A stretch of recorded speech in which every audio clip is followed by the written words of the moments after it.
Hey everybody, it's Kristie with Fur Babies and Friends. I am here to talk about two cues that are often used frequently because as humans we use language and so we understand the difference between these words, but dogs don't understand language. So we need to be careful that we're using the same sound, the same word, even with the same intonation when we are training so that our dog understands what we mean. So what I am talking about is the cue stay and the cue wait. So stay means permanent placement. I like to use hand sign, stop sign, and I'll often hide the treat behind my back so that they can't see it because we don't want to lure them out of their stay. So stay is permanent placement. You stay there until I release you or until I offer you another cue. Whereas wait, I like to use a closed fist, especially if you're going through a door. It's an easy way to communicate and it's different from other luring hand signs. So wait is a temporary pause or a hold. Don't go through this door until I release you. I put the food down. Wait, don't eat until I release you. So we need to make sure that we're being very thoughtful in how we use these two words because they're very different behaviors and very specific behaviors that are attached with each of these. Now, in either case, whether it's a stay or a wait, we still need to release the dog so that they know exactly when they can be done or when we need something else from them. I use different release words for stay and I use different release words for wait. It really depends on whether we're getting out of the car, going through a threshold, or even waiting for food. So I'm gonna bring my puppy Mella out and go over some of those key details and how to help really train a good wait cue. I'm back with my puppy Mella and I'm gonna give an example just using a bar on the ground as a threshold. So at first, I'm just gonna ask her to sit, wait, over, and then I'm gonna give her the over command. Sit, wait, over. Good girl. So you can practice this. Sit. You can practice using something as simple as this PVC bar, or you can also practice over a threshold. Wait, hey, wait, ready, good, over, good girl, wait. So there's no treat in my hand, but she thinks there is. So then, over, I'll tell her over, good girl. So if you notice, I like to keep, just like with stay, I like to keep the treat in my opposite hand, even though she thinks it's coming from my other hand. But getting a brief wait, you can then, once you get much better at a wait, you can start to build duration and how long they can hold it.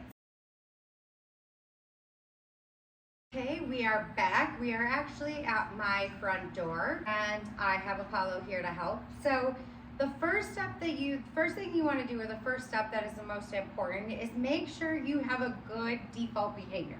A default sit is always a good first step. Now, to move forward and progress in this, if you cannot move back, unlock your deadbolt and open the door without your dog moving from the sit, then the first step you need to do is just desensitize your dog just to opening the door. So you might just have to reach back, click the handle, move forward, reward. Reach back, check the handle, reward. As long as they maintain their sit, continue to reward and reinforce that so they know they did a good job. Once you get better, it's my automatic deadbolt. Once they get better, then you can work on slowly opening and closing the door and rewarding if they maintain the sit. So I'm gonna unlock the deadbolt, I'm slowly gonna open the door, I'm gonna close the door, and then I'm gonna reward. So you might have to take 15, 20 times.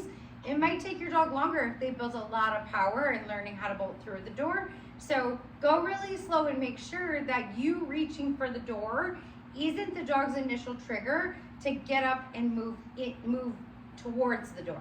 Then you want to work on being able to open the door, right? Step in towards the door, go back and reward. Wait. Then you can start adding your cue. Wait, when I know I'm gonna leave and I'm gonna exit the screen door, I'm gonna ask him to wait. That's important. and he should stay there. So again, the next step, if you can't open your screen door without your dog getting up and moving forward, then that's a problem, and you have to work on desensitizing your dog to that movement. So obviously he's pretty good at this, so I'm going to ask him to wait. I'm going to step out the door, I'm going to step back in the door, and I'm going to reward him for staying in place. Then I'm going to repeat.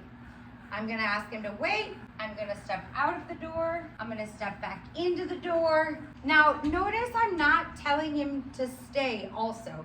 I can see some people saying wait, then stay, but wait is a temporary hold, and the goal is to release him eventually. So if I was leashing him up and we were going for a walk, because this is how we go out, I would then say leash him up, I would say wait, I would open the door, I would say let's walk, and that's his cue that he can move forward.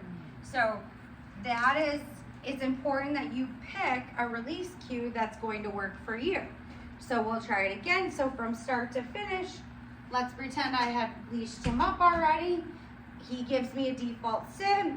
I'm like, okay, we're ready to go. I open the door, I come out, let's walk, and I release him, and that is his cue. I release him with a let's walk. That is his cue that he is ready to go. The other good use for wait is when it comes to whether it's setting down a food bowl, whether it's setting down toys. I always like to have my dogs wait and be patient when I put down their bowl. So to do this, make sure you set really appropriate expectations. Ask your dog to sit, reward them for the sit. Place the bowl down. If they go for it, pick it up, remove it.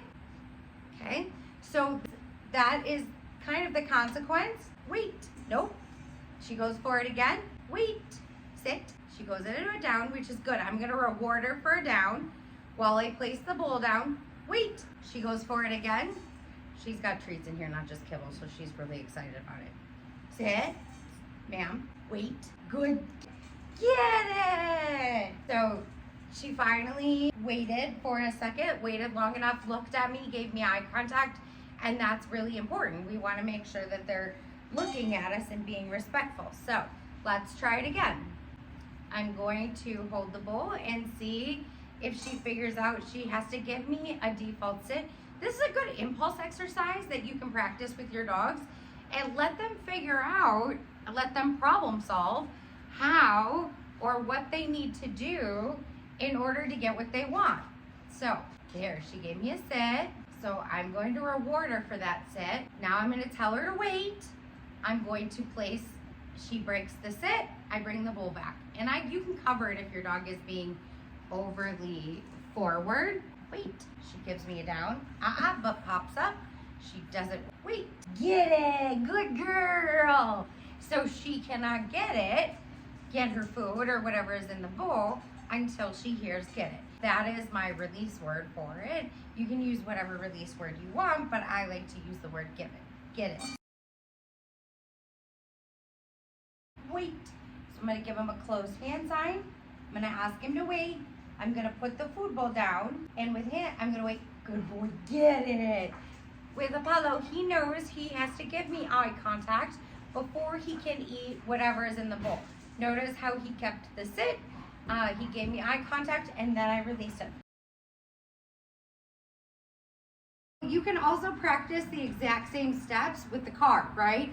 If reaching for the car door handle triggers your dog and they get excited and they want to jump out, reach for the car door, quick open, close it, and then try it again so that excitement isn't too much for your dog and they can sit there calmly while you open the door, grab their leash, undo their seatbelt or whatever so that you can effectively get them out of the car while also keeping them nice, calm, and neutral so that they're not kind of exploding out of the car in any sort of bad way.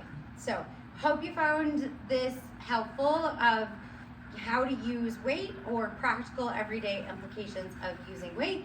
Stay tuned, for there'll be more. Make sure to like, comment, follow, and subscribe on our new YouTube channel at For Babies and Friends AZ. Thanks so much. Have a good day.